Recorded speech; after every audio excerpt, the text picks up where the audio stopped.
Yo guys, what's going on? I'm Tim Kelly. This is The Real Sports Talk. Thank you for tuning in. Just wanted to make a quick video here. I know I haven't done a ton of March Madness or really any March Madness coverage so far, but I've certainly been watching it all. And as we prep for the MLB season, I'm sitting back tonight and watching some basketball, some LaSalle. I'm a Philly guy, and even though I'm a Nova fan, I've enjoyed watching Temple and LaSalle make their run. So prior to that game, I was watching the studio show with CBS where they've had Greg Gumbel, Kenny the Jet Smith, Greg Anthony, and Charles Barkley on there throughout the entire time. I think the coverage has been pretty good. I think Greg Anthony by far is the best one on there, but I've liked the coverage. I've enjoyed it. I think Charles Barkley, if you watch him expecting to get great analysis, then you're watching it for all the wrong reasons. But if you watch him and you like just the fact that he's going to speak his mind, he's going to be funny sometimes, he's going to come off as a douchebag sometimes, but he is enjoyable to watch, then I think it's been enjoyable. Tonight, for the Sweet 16, they bring on Doug Gottlieb, formerly of ESPN, and now he's with CBS.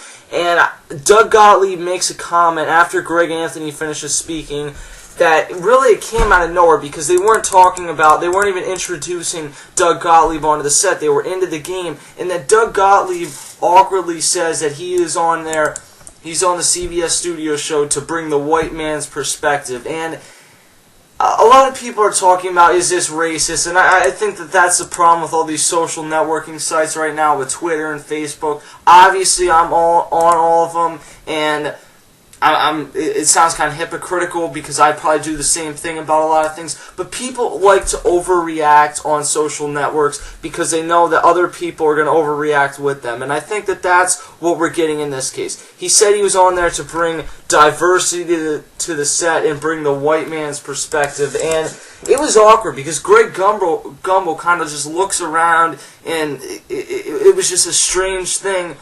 And it's gone all over Twitter, and Charles Barkley actually just did respond saying that people on Twitter are basically stupid. He doesn't even have a Twitter. That people on Twitter are basically stupid, and that they did not take that joke offensively.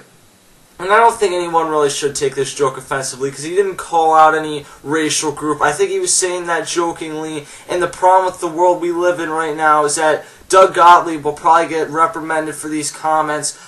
I truly believe he did nothing wrong here, except he just kind of put his foot in his mouth for a comment that wasn't funny. I think he tried to be funny, and it came off as just extremely strange. And if Greg Gumbel and Greg Anthony and Kenny the Jet Smith and Charles Barkley had kind of laughed, and I'm not even sure it would have been as big a story. It's the fact that they had an awkward reaction, but it came out of nowhere, so I think that is what made this whole situation so awkward. The bottom line is that really Doug Gottlieb didn't do anything wrong here, should not face any action against him, and people saying that he offended them or anything like that are just overreacting and being stupid. Hit me up on Twitter at CashKelly_TRST, Facebook.com/TheRealSportsTalk, Section215.com. I'll catch you guys next time.